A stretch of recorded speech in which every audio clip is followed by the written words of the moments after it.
A very good morning, Standard 9th. This is 17th August and we are going to read the chapter, we are going to continue with the chapter My Childhood, as we have started it in our previous class. And we have read till paragraph 3.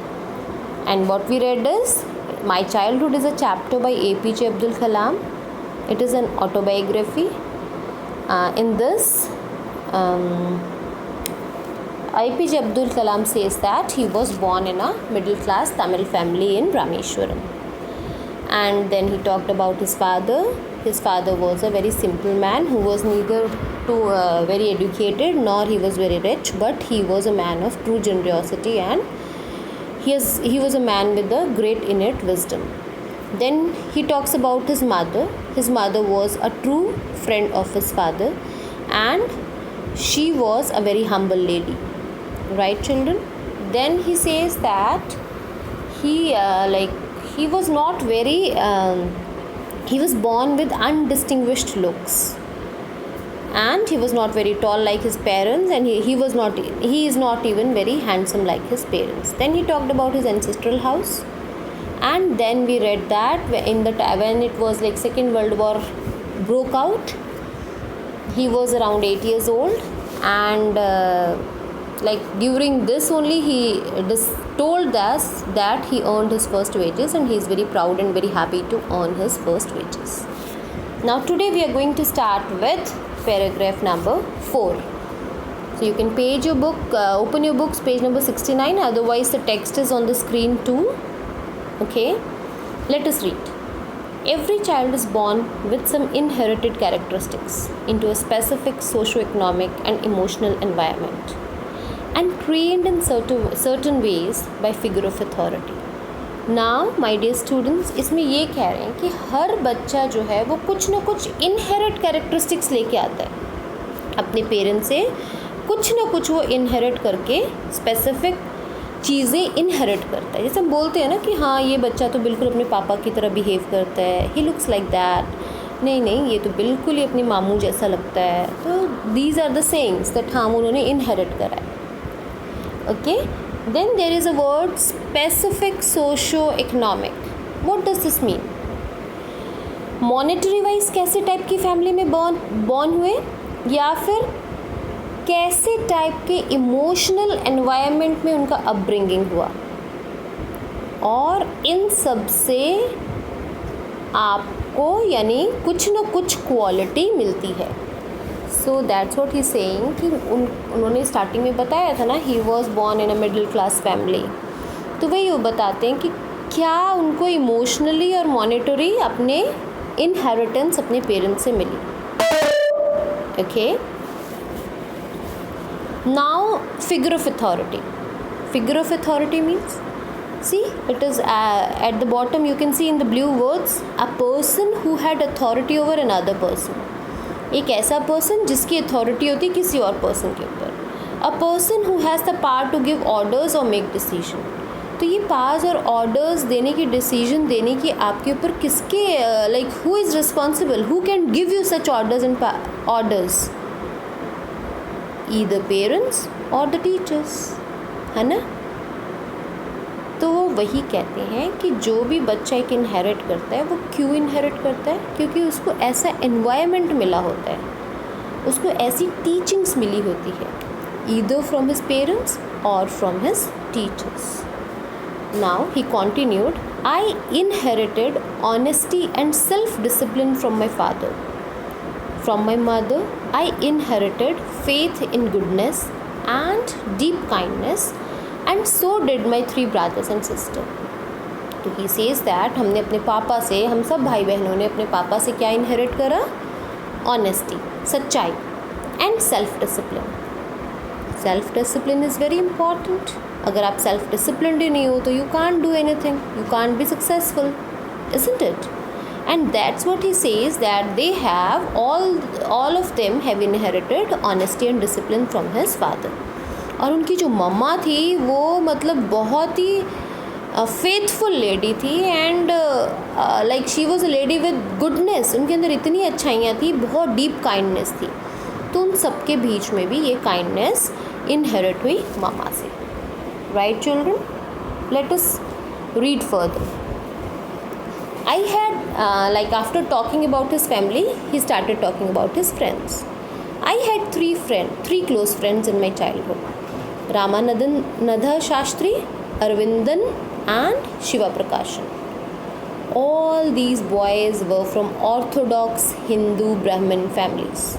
Orthodox means strict, जो बहुत ज़्यादा अपने religion पे विश्वास करते हैं और उसके कट्टर होते हैं, जो बहुत ज़्यादा, है ना. तो वो कहते हैं कि उनकी जो 3 फ्रेंड्स थे, वेरी फ्रेंड्स तो बहुत सारे होते हैं, लेकिन कुछ ऐसे फ्रेंड्स होते हैं जो बड़े क्लोज होते हैं. तो उनके 3 फ्रेंड्स थे, रामानंद शास्त्री, अरविंदन एंड शिवा प्रकाश. और ये तीनों बॉयज़ कौन थे? Hindus. And you know very much that APJ Abdul Kalam was a Muslim boy. तो सोचो, एक ऑर्थोडॉक्स हिंदी फैमिली के बच्चे और एक मुस्लिम बच्चा, फ्रेंडशिप, और वो भी उस टाइम में, इतने पुराने टाइम में जब लोग इतना वाइडली नहीं सोचते थे, है ना. Let us read further. As children, none of us ever felt any difference amongst ourselves because of our religious differences and upbringing. तो वो कहते हैं, लेकिन हम जब बड़े हो रहे थे, हम लोगों में कोई डिफरेंस नहीं था, कोई भी रिलीजियस बैरियर्स नहीं थे. No religious barriers were there. क्यों? क्योंकि हमारी अपब्रिंगिंग ऐसी थी, हमें ऐसी ही शिक्षा दी गई थी. In fact then he adds to his words, explain करते हुए, in fact Ramanand Shastri was the son of Pakshi Lakshmana Shastri. And ये पक्षी लक्ष्मणा शास्त्री कौन थे? High priest of the Rameswaram temple. Temple के प्रिस्ट यानी पुजारी. कैन यू इमेजिन, एक टेम्पल के पुजारी का बेटा, और वो भी हाई, एक मुस्लिम बॉय का friend. Yes, that's what he wanted to say, that उनका जो टाउन था रामेश्वरम, वहाँ पे बिल्कुल भी रिलीजियन बैरियर्स नहीं थे. And why it was not that? Because they were thought like this. उनकी अपब्रिंगिंग ऐसे थी. Then he adds that later he took over the priesthood of Rameswaram temple from his father. And बाद में जो रामानंद शास्त्री था, उन्होंने अपने पापा की गद्दी को संभाली. कहते हैं ना वो जैसे जो पापा पहले होता था ना, पापा अगर किंग होते थे तो वो बच्चे भी किंग बनते थे. आपने पढ़ा होगा हिस्ट्री में, मोनार्की में ऐसा ही होता था, है ना. तो उसी तरह उन्होंने भी, here it is not talking about monarchy, but it is saying that, he is saying that कि रामानंद शास्त्री ने भी अपने पापा की वो प्रिस्ट वाली पोजीशन को इनहेरिट करा. Arvindan went into the business of arranging transport for visiting pilgrims, and Shiva Prakashan became a catering contractor for the Southern Railways. Then he tells that उनका एक फ्रेंड जो था, उसने ट्रांसपोर्ट का business शुरू करा, एंड वन जो था वो कैटरर बन जाता है सर्दर्न रेलवेज में. Fine children. During the annual Shri Sitaraman Kalyanam ceremony, Kalyanam means shadi, marriage. Okay, our family used to arrange boats with a special platform for carrying idols of the Lord Rama from the temple of the marriage site situated in the middle of pond called Rama Tirtha, which was near our house. Now, Rama Kalyanam ceremony is known as Kalyanotsav. Kalyanotsav यानी शादी का माहौल. It means marriage festival. In South India, marriage is known as Kalyanam. So Lord Rama and Sita's marriage is called Sitaraman Kalyanam ceremony. It is the ceremony of the depiction of marriage between Sita and Rama. तो इसमें इस paragraph में वो ये कह रहे हैं कि उनका जो एनुअली ये वो सेलिब्रेशंस होती थी वहाँ पे, उसमें वो क्या करते थे, बोट्स में आइडल्स को लेके जाते थे और टेम्पल में situate idols of the lord Rama from the temple of to the marriage site पे वो ले जाते थे और सारी सेरेमनी होती थी. Okay, events from Ramayana and from the life of the prophet were the bedtime stories my mother and grandmother would tell the children in our family. See कितनी सरप्राइजिंग बात है. Events of Ramayana and Kalam is a Muslim boy. तभी तो उनके बीच में कोई religion barriers नहीं थे ना बच्चों. उनकी मम्मा, उनकी दादी उनको रामायणा की और प्रॉफिट की कहानियाँ सुनाती थी बेड टाइम्स में. लाइक जब वो सोने जाते थे. बेड टाइम स्टोरीज़ मीन जब वो सोने जाते थे रात को बच्चे, तो उनके दादी मम्मा उनको ये कहानियाँ सुनाती थी. One day, when I was in 5th standard at the Rameshwaram Elementary School, a new teacher came to our class. I used to wear a cap which marked me as a Muslim, and I always sat in the front row next to Ramananda Shastri, who wore the sacred thread. Now, वो ये कहते हैं कि जब वो 5th class में थे, who? APJ Abdul Kalam and of course his friends. Then he says that कि वो हमेशा एक कैप डालते थे. जो वो कैप थी उससे ये पता चलता था कि ही is a Muslim boy. And I always, वो हमेशा आगे वाली रो में बैठते थे अपने फ्रेंड के साथ. और उनका फ्रेंड कौन था? We have already talked about Ramananda Shastri, who was a boy from orthodox Hindu Brahmin family. और आपको पता है ना, ब्राह्मण्स वो एक जनेऊ डालते हैं ना, जिससे वो ये पता चलता है कि वो हिंदू फैमिली के बच्चे हैं. Now what happened when the teacher came? Let us read further. The new teacher could not stomach a Hindu priest son sitting with a Muslim boy. Could not stomach means could not tolerate. उनको ये बात बर्दाश्त ही नहीं हुई क्योंकि like a Hindu boy was sitting with a Muslim boy. तो like he got irritated and उन्होंने उनको अलग अलग कर दिया.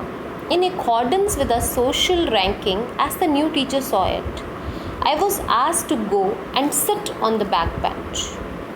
देन ही सेज कि वो टीचर ने क्या किया, उन्होंने मुझे वहाँ से उठने के लिए बोला और मुझे लास्ट बेंच पे बैठा दिया. And then APJ Abdul Kalam say that I felt very sad and so did Ramananda Shastri. ऐसा नहीं था कि सिर्फ APJ अब्दुल कलाम को बुरा लगा. Ramananda Shastri also did not like it at all because they used to sit together since childhood and now they are in standard 5th and they are very good friends. And उनको ये सब बातें पता ही नहीं थी कि आई एम अ मुस्लिम तो I have to sit separate and he is a Hindu and he has to sit separate. Okay. He looked utterly downcast as I shifted to my seat in the last row. तो उनको बहुत ही downcast means बहुत sad and depressed. वो बहुत ही sad and depressed लग रहे थे जब मैं उठ के पीछे जाके बैठा, last row में बैठा. The image of him weeping when I shifted to the last row left a lasting impression on me. Now APJ Abdul कलाम अपने दिल की बात बोल रहे हैं कि जब मुझे टीचर ने उठा के पीछे बैठाया तो मैं ही अपसेट नहीं था, my friend was also very upset and there were tears on his face. और जो उनके रोने की वीपिंग, वो जब वो रो रहे थे वो मेरे अंदर इतना ज़्यादा इम्प्रेशन करता है कि आई felt very bad for him. उनको अपने लिए तो बुरा लग ही रहा था और साथ साथ ये लग रहा था कि उनका फ्रेंड भी रो रहा है. सो लाइक और ज़्यादा रिस्पेक्ट एंड लव हो गया उनको अपनी फ्रेंड के लिए, isn't it?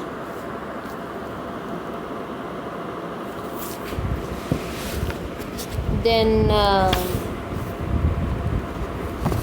after school we went home and told our respective parents about the incident.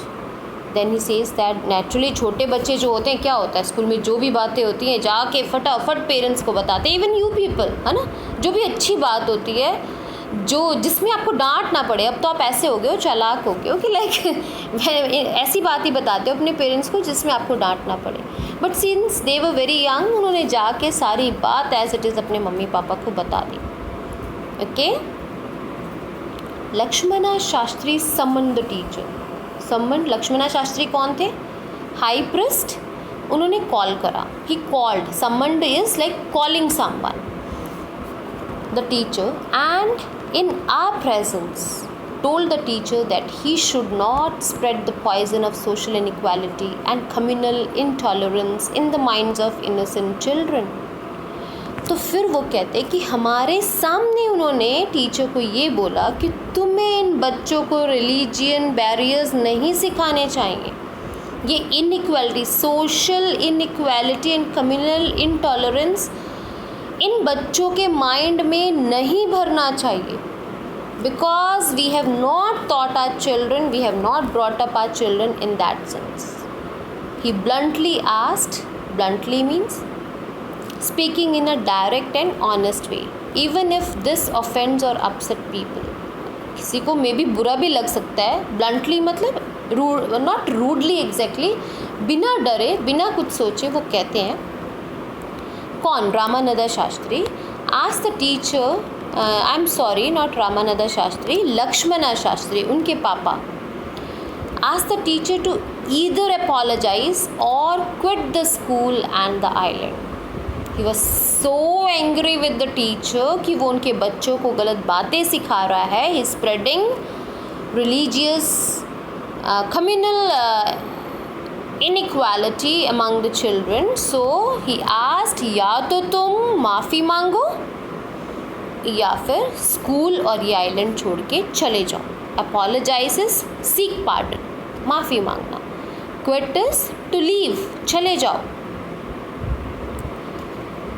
Not only did the teacher regret his behavior, but the strong sense of conviction Lakshmana Shastri conveyed ultimately reformed this young teacher. Conviction, a strong opinion or belief, convey, communicated.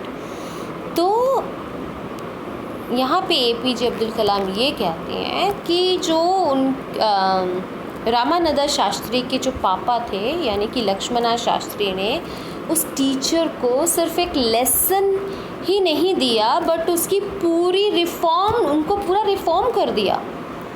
उनके अंदर एक strong opinion और belief जो थी, differences थे, जो religious differences थे उसको टोटली चेंज कर दिया. Now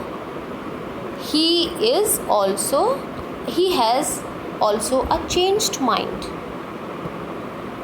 Okay. On the whole,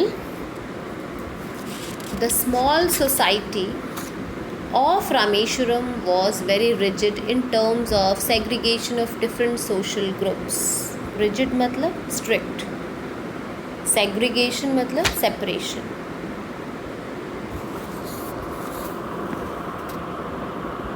However, my science teacher Shiva Subramaniam Iyer, though an orthodox Brahmin with a very conservative wife, was something of a rebel. Conservative मतलब traditional. उनकी जो wife थी वो बहुत traditional बातों में बिलीव करती थी. एंड रिबेल मतलब अपोजिशन. उनके जो साइंस टीचर थे उनकी जो वाइफ थी वो बहुत ट्रेडिशनल थी. वो भी बहुत, जैसे हम कहते हैं ना, भेदभाव करने वाली, हिंदू मुस्लिम्स के बीच में भेदभाव करने वाली थी. He did his best to break social barriers so that people from varying backgrounds could mingle easily. Rebel, in opposition, mingle, interact with each other.